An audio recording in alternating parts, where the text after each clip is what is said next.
Hi.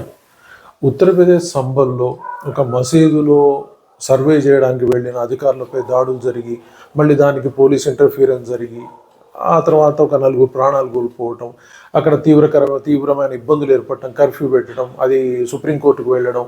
ఆ supreme court ఏం చెప్పిందంటే ఇది హైకోర్టు విచారిస్తుంది, అప్పటి వరకు లోకల్ కోర్టు ఇచ్చినట్టు ఉత్తర్వులన్నీ కూడా ఎలాంటి విచారణ జరపకూడదు, సో ఇది స్టేటస్ కో ఇస్తున్నాం, హైకోర్టు నిర్ణయం తీసుకుంటుందని సుప్రీంకోర్టు చెప్పడంతో అక్కడ కొద్దిగా ప్రశాంతత వచ్చింది. కాకపోతే ఏంటంటే అక్కడ ఇష్యూ ఏంది అంటే అది గుడిని కూలగొట్టి మసీదు కట్టారు, దాన్ని మళ్ళీ సర్వే చేయాలన్న కోరికతోటి ఈ ఉద్రిక్త పరిస్థితులు వచ్చినాయి. సరే, ఇది ఒకటే కాదు, మనం ఓవరాల్గా చూసుకుంటే చాలా రకాలుగా వచ్చినాయి. ఈ మధ్య కాలంలోనే మళ్ళీ ఏంటి, అజ్మీర్ దర్గా కూడా ఒక శివాలయమే, సో అక్కడ కూడా సర్వే చేయాలని కోర్టులో కేసు ఫైల్ అయింది. సో ఓవరాల్గా అయోధ్యది ముగిసిపోయినది అయిపోయింది, అక్కడ రామ మందిరం కట్టడం జరిగింది, మధుర మీద కేసు నడుస్తూ ఉంది. అలాగే వచ్చేసి ఇప్పుడు సంబల్లో యుద్ధ వాతావరణం నెలకొంది. అలాగే వచ్చేసి అజ్మీర్ దర్గా మాది అని చెప్పేసి కేసు ఫైల్ చేయడం వల్ల అక్కడ ఉద్రిక్త పరిస్థితులు వచ్చాయి, మత రాజకీయాలు మళ్ళీ ప్రబలుతూ ఉన్నాయి. ఎందుకంటే ఓవైసీ మాట్లాడుతూ ఉంటాడు, బీజేపీ మాట్లాడుతూ ఉంటుంది, కాంగ్రెస్ హిందూ వ్యతిరేకంగా వాళ్ళు మాట్లాడుతూనే ఉంటారు, ఎస్పీ వాళ్ళకి సంబంధించి మాట్లాడుతూ ఉంటుంది. ఓవరాల్గా ఏంటంటే మత రాజకీయాలు ప్రబలుతూ ఉన్నాయి. నిజంగా దీనిలో వీళ్ళు చేస్తున్న పనుల వల్ల సాధారణ ప్రజలకి ఏం ఉపయోగం ఉంది? వీళ్ళు కనీసం తిండి తినగలరు. ఒక చోట కర్ఫ్యూ పెడితే, ఒక చోట ఉద్రిక్త వాతావరణం ఏర్పడితే ఆ ప్రాంతంలో ఉన్న హిందూ కావచ్చు, క్రిస్టియన్ కావచ్చు, ముస్లిం కావచ్చు, కనీసం తినటానికి తిండి కూడా ఆ రోజుకి దొరకదు. సో డెఫినెట్గా ఇది కొన్ని రోజుల పాటు జరిగినప్పుడు అక్కడ ఎంత నష్టం వాటిల్తుందని అర్థం కావట్లేదు.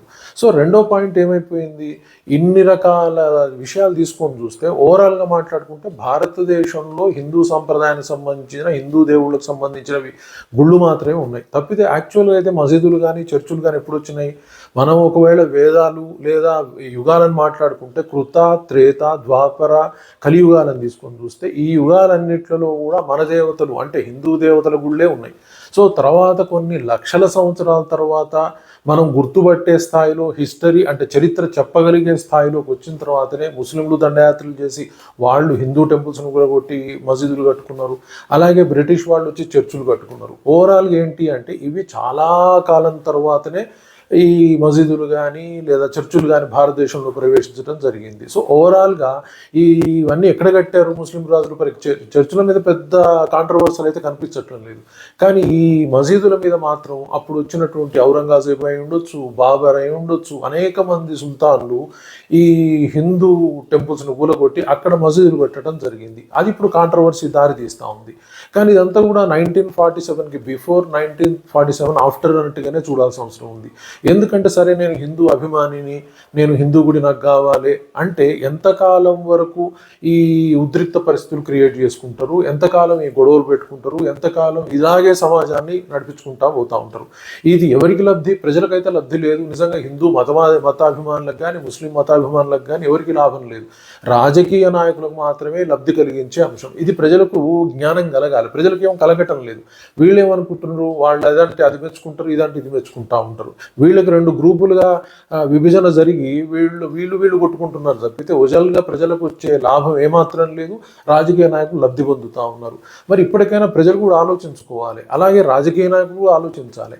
సో గతం అప్పుడు జరిగిపోయిన దాన్ని ఇప్పుడు తవ్వలేం. ప్రస్తుతానికి ఏమైనా జరుగుతుందంటే డెఫినెట్గా దాన్ని వ్యతిరేకించాల్సిన అవసరం ఉంది. ఎందుకంటే మత మార్పులు జరగకూడదని కోరుకుంటా ఉన్నాం, గుళ్ళు భద్రంగా ఉండాలని కోరుకుంటా ఉన్నాం, సనాతన ధర్మాన్ని పాటించాలని కోరుకుంటా ఉన్నాం.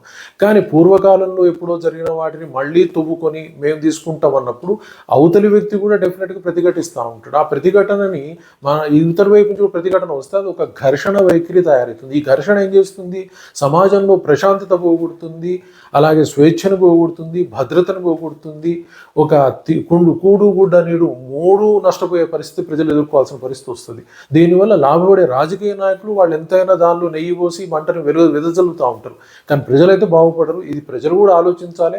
రాజకీయ నాయకులు దీన్ని ఎక్కువ కాలం కూడా ఎంటర్టైన్ చేయకూడదు. ఇలాంటివి చేయకుండా ఒక చట్టబద్ధమైన కార్యక్రమాన్ని తీసుకొచ్చి ఏ సమయమో ఏదో ఒక సమయం అంటే సాధారణంగా చెప్పేది ఏంటంటే 1947 బిఫోర్ కానీ 1947 ఆఫ్టర్ కానీ ఒక డిసిజన్ తీసుకొని ఆ శాంతియుతమైన వాతావరణం నిలుపుకొట్టే విధంగా, హిందూ మతం అభివృద్ధి చెందే విధంగా నిర్ణయాలు తీసుకుంటే బాగుంటుంది. కానీ ఇలాంటి ప్రతీది కోర్టు కేసుల్లోకి వెళ్ళి అక్కడున్న శాంతి భద్రతలకు విఘాతం కలిగే విధంగా, ప్రజలకు ఇబ్బంది కలిగే విధంగా, ప్రభుత్వాలు ఇబ్బంది పడే విధంగా చేసుకొని రాజకీయం నడుపుకుంటే మాత్రం పెద్ద ఉపయోగం లేదు.